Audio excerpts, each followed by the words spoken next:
One question about gun violence, one crack of a rifle, and one of the right's loudest voices is gone.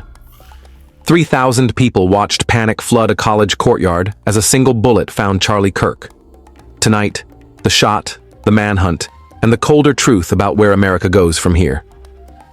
Charlie Kirk, 31, Turning Point USA's co-founder and a top ally of Donald Trump, was assassinated during a Q&A at Utah Valley University. Utah's governor called it plainly a political assassination. The campus locked down, classes canceled, the manhunt surged. The shooter fired from a rooftop, a single fatal shot as a polarized nation watched the clip ripple across feeds within minutes. Kirk trades barbs on mass shootings. A spectator challenges his framing. He parries. Then the shot.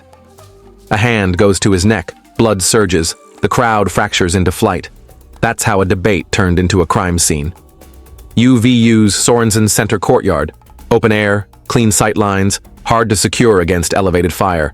About 3,000 attendees, campus police, plus Kirk's detail on site. Investigators say a rooftop shot struck from some distance, a sniper-style angle that bypassed the immediate security ring. 2 people detained earlier, released. A person of interest circulated. Armed officers knocked doors, campus sealed. The net widens beyond Orem, flags at half-staff. Trump calls Kirk a martyr for truth and freedom, and blames the radical left. Bipartisan condemnation follows. Even habitual rivals pause to decry the killing. Recent years read like a blotter.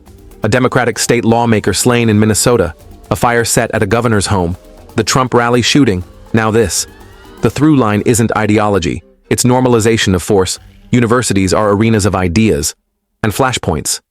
Kirk drew protests, petitions, and packed lines of those eager to argue. Free speech policy made the event proceed. Security calculus met open-air risk. From teen organizer to the right's campus general, Kirk helped weld a MAGA-era youth movement, media empire, rallies, and a theology-tinged populism. A voice millions heard daily. A father of 2. 31. 6 campus officers plus private detail sounds robust, until you add rooftops, public sightlines, and long gun ranges. Hardened perimeter means little if the threat sits outside the box. The clip spread in minutes, turning shock into narrative ammo for every side. In an attention economy, tragedy is instantly weaponized, and remembered only as long as the next outrage. Scholars warn, when political identity fuses with existential stakes, persuasion gives way to punishment. Lowering the temperature isn't kumbaya, it's counter-radicalization. Kirk often argued that freedom carries real risk, that the Second Amendment underwrites other rights.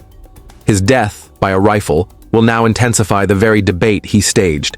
Expect renewed calls for threat protocols at events, funding for counter-sniper overwatch, and sharper rhetorical edges as campaigns absorb grief into message.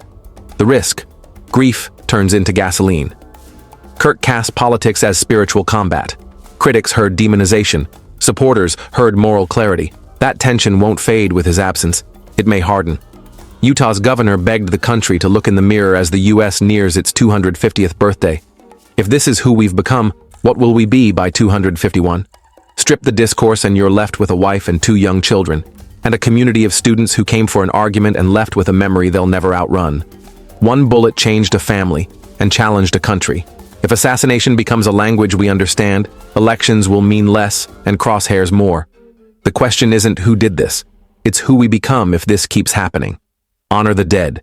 Cool the language. Secure the spaces where we argue like citizens. Tell us what America you want to raise your kids in, and how we get there without another body. Subscribe, share, and add your voice, respectfully, in the comments. Let's model the debate we keep saying we want.